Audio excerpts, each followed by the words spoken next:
Halo, Assalamualaikum warahmatullahi wabarakatuh. Selamat pagi anak-anak hebat, sahabat referensi belajar. Bagaimana kabar anak-anak? Semoga kalian selalu sehat, tetap ceria, dan juga tetap semangat. Hari ini Selasa tanggal 3 Agustus 2021, kita masih belajar di tema 1, masuk ke subtema yang ketiga, pembelajaran 1 dan 2. Namun sebelum memulai aktivitas pada pagi hari ini, alangkah baiknya kita berdoa terlebih dahulu agar pelajaran pada pagi hari ini dapat berjalan dengan lancar. Anak-anak jangan lupa juga sarapan agar badan anak-anak tetap fit. Dan yang tidak kalah penting adalah anak-anak selalu mencuci tangan sebelum dan sesudah beraktivitas. Baik, mari kita berdoa terlebih dahulu menurut agama dan kepercayaan masing-masing. Dimulai. Selesai, langsung kita masuk kepada materi yang pertama. Mata pelajaran pada hari ini yaitu Bahasa Indonesia, IPA, dan juga SBDP. Ya anak-anak, amati di layar kalian. Ada seorang anak perempuan sedang mengamati sesuatu. Ya, ini langsung saja ke tugas Bahasa Indonesia anak-anak. Amatilah ilustrasi gambar pada gambar berikut. Buatlah sebuah cerita berdasarkan gambar-gambar tersebut. Namun sebelumnya, kamu harus menentukan ide pokok tiap-tiap paragrafnya terlebih dahulu. Jadi, gambar pertama kamu tentukan ide pokoknya, gambar kedua kamu tentukan ide pokoknya, dan gambar ketiga kamu tentukan ide pokoknya. Buat semampu anak-anak saja, sesuai dengan ketentuan yang berlaku ya.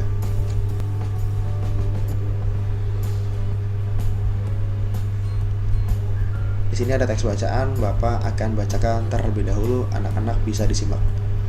Pengalaman di hari Minggu yang tidak kalah menariknya dibandingkan dengan Edo dan Benny adalah pengalaman yang dialami oleh Lani. Hari Minggu ini Lani diajak ayahnya pergi ke Madura. Ayah Lani ingin membeli beberapa kerajinan gerabah untuk pelanggannya. Seperti kita ketahui bersama, bahwa Madura merupakan salah satu daerah penghasil kerajinan gerabah yang berkualitas tinggi. Sepanjang perjalanan menuju tempat produksi gerabah, Lani sibuk mengamati sekelilingnya. Lani takjub melihat potensi alam yang ada di Madura. Lani juga begitu kagum akan orang-orangnya. Mereka bekerja keras. Mereka juga pandai memanfaatkan potensi alam yang ada di sekitarnya. Mereka bekerja keras dari pagi hingga sore. Tak kenal lelah meski harus berkubang dengan tanah, menggali dan mengumpulkan tanah liat untuk dijadikan bahan pembuatan gerabah.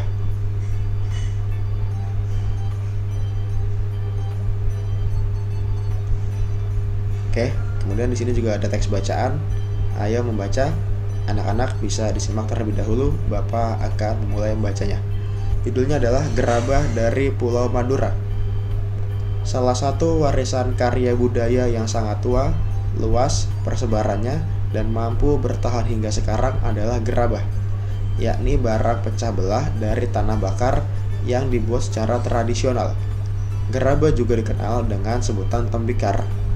Gerabah konon sudah dibuat manusia sejak mereka hidup, menetap, dan mulai bercocok tanam beberapa ribu tahun sebelum tahun Masehi. Dan kini masih kita dapatkan di seluruh pelosok Nusantara, tidak terkecuali di Pulau Madura. Pada situs-situs kebudayaan dan purbakala, banyak dijumpai gerabah atau tembikar yang difungsikan sebagai peralatan atau perkakas rumah tangga dan untuk keperluan peribadatan serta penguburan mayat.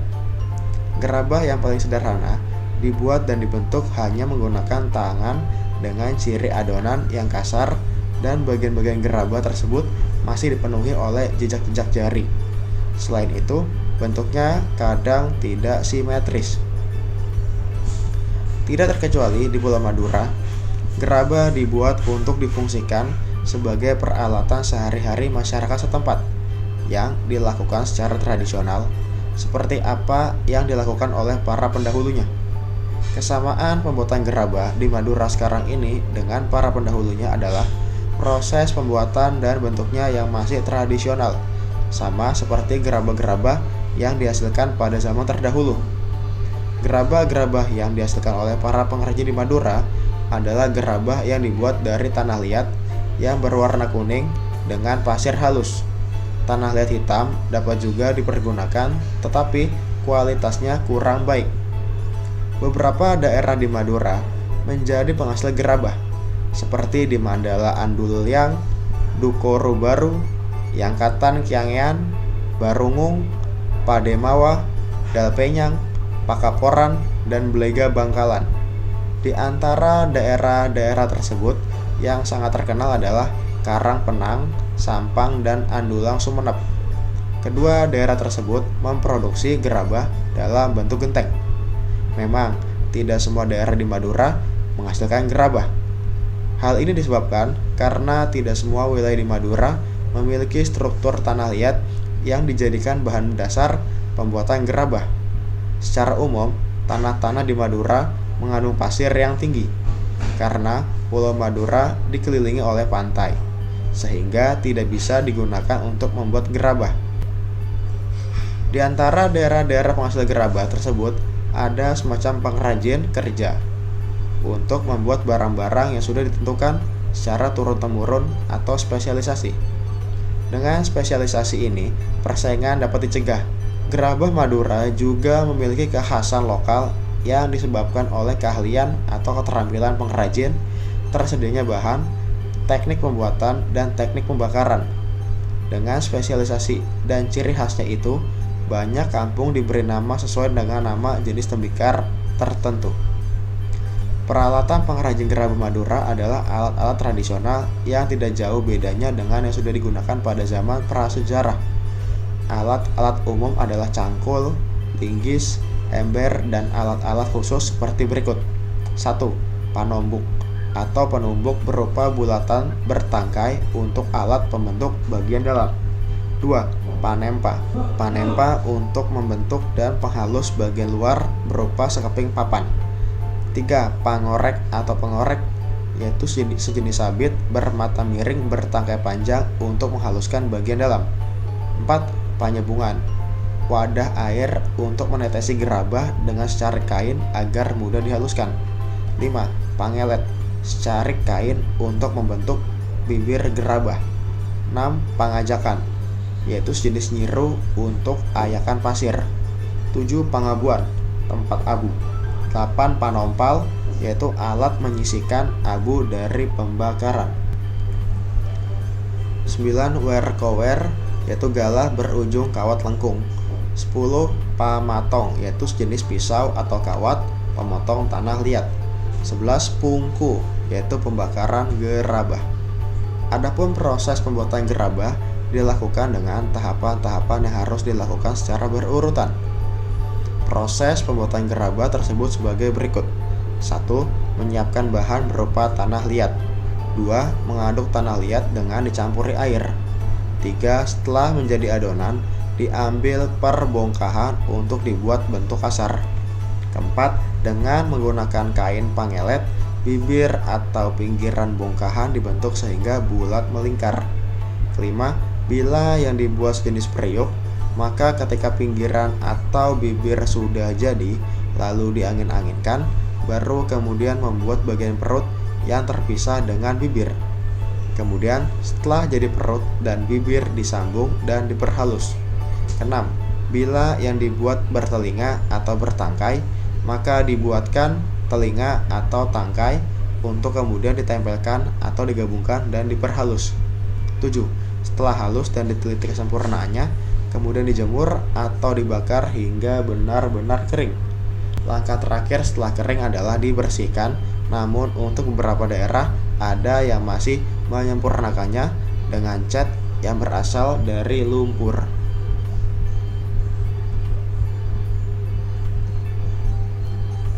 Oke. Keberadaan pengrajin gerabah di Madura ini telah banyak memberikan manfaat baik untuk pengrajin, pemakai, maupun untuk masyarakat umum. Pemakai gerabah Madura memperoleh banyak keuntungan seperti harga murah, anti karat, mudah dibersihkan, dan mengurangi polusi. Di samping itu juga dapat menyerap banyak tenaga kerja. Kerajinan gerabah ini juga merupakan salah satu cara melestarikan warisan budaya yang telah turun-menurun. Mengingat manfaat-manfaatnya tersebut, maka pelestariannya perlu mendapat perhatian kita semua. Salah satunya yaitu dengan menjaga kualitas. Meski gerabah masih tetap diproduksi, tetapi dalam perkembangannya dihadapkan pada produk-produk modern.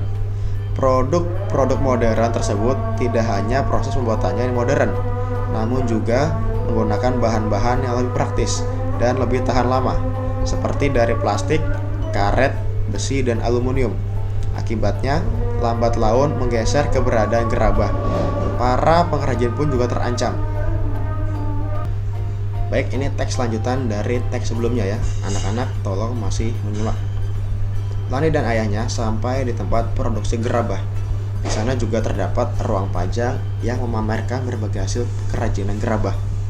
Bagi pelanggan yang akan membeli gerabah, tinggal menunjuk contoh gerabah yang dipamerkan di ruang pajang tersebut untuk kemudian diambilkan sesuai dengan pesanan oleh pengrajin di tempat produksi atau gudang. Wah, hebat.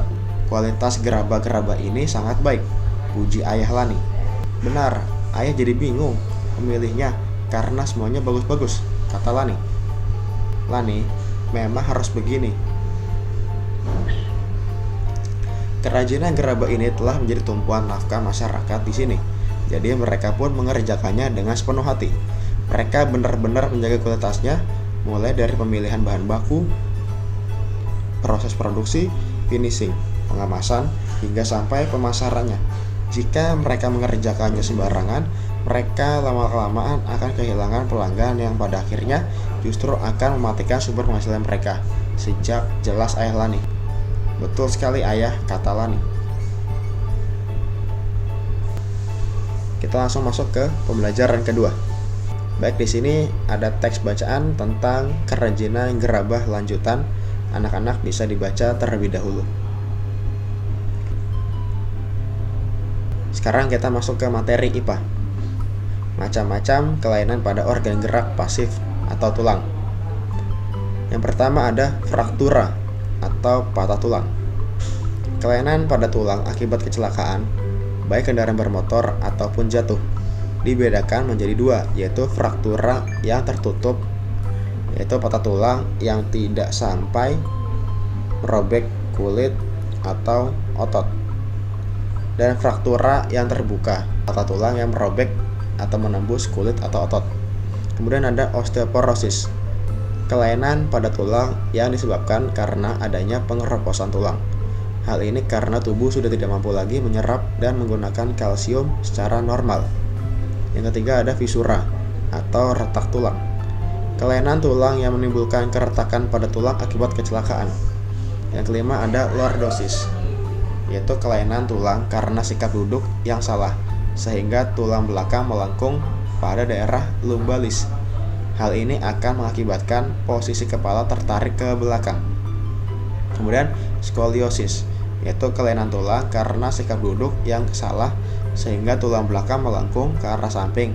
Hal ini akan menyebabkan badan akan bengkok membentuk huruf S. Kemudian kifosis, selain kelainan tulang karena sikap duduk membungkuk, sehingga tulang belakang membengkok ke belakang. Lanjut anak-anak, di sini ada teks bacaan yang berjudul posisi dan sikap duduk yang benar dan sehat. Anak-anak bisa dibaca terlebih dahulu. Oke, untuk latihan IPA anak-anak seperti kemarin ya, yaitu menghafal lalu direkam. Namun untuk kali ini yaitu macam-macam kelainan pada tulang.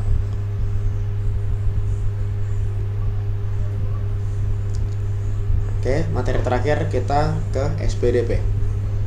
Ayo berkreasi. Kamu sudah membaca bacaan di atas bukan? Tentunya kamu sudah memahami isi bacaan tersebut. Bacaan-bacaan tersebut bisa disajikan ke dalam bentuk komik agar lebih menarik. Oke, di sini ada contoh gambar komik.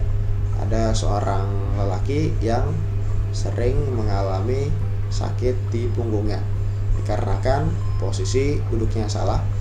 Kemudian teman kerjanya memberitahunya bahwasanya posisi duduk yang baik adalah yang tegak agar badan tidak pegal. Lantas, apakah komik itu? Komik adalah suatu bentuk seni yang menggunakan gambar-gambar tidak bergerak dan disusun sedemikian rupa sehingga membentuk jalinan cerita. Biasanya komik dicetak di atas kertas dan dilengkapi dengan teks. Teks dalam komik berfungsi untuk menjelaskan, melengkapi, dan memperdalam penyampaian gambar secara keseluruhan. Teks atau kata-kata biasanya disajikan dalam gelembung-gelembung yang diserasikan dengan gambar. Nah, sekarang giliranmu, buatlah komik dengan memilih salah satu tema berikut ini. Yang pertama, sikap dan posisi membaca yang benar. Yang kedua, proses pembuatan gerabah. Yang ketiga, berolahraga. Buatlah pada buku gambarmu atau kertas gambarmu, kemudian mintalah pendapat dari guru dan teman-temanmu. Anak-anak bisa sharing dengan orang tua, kakak, atau adik, atau saudara yang berada di rumah. Selamat bekerja anak-anak. Baik, mungkin cukup sekian pembelajaran pada pagi hari ini. Kurang dan lebih mohon maaf. Kita akan bertemu lagi di video pembelajaran berikutnya. Wassalamualaikum warahmatullahi wabarakatuh.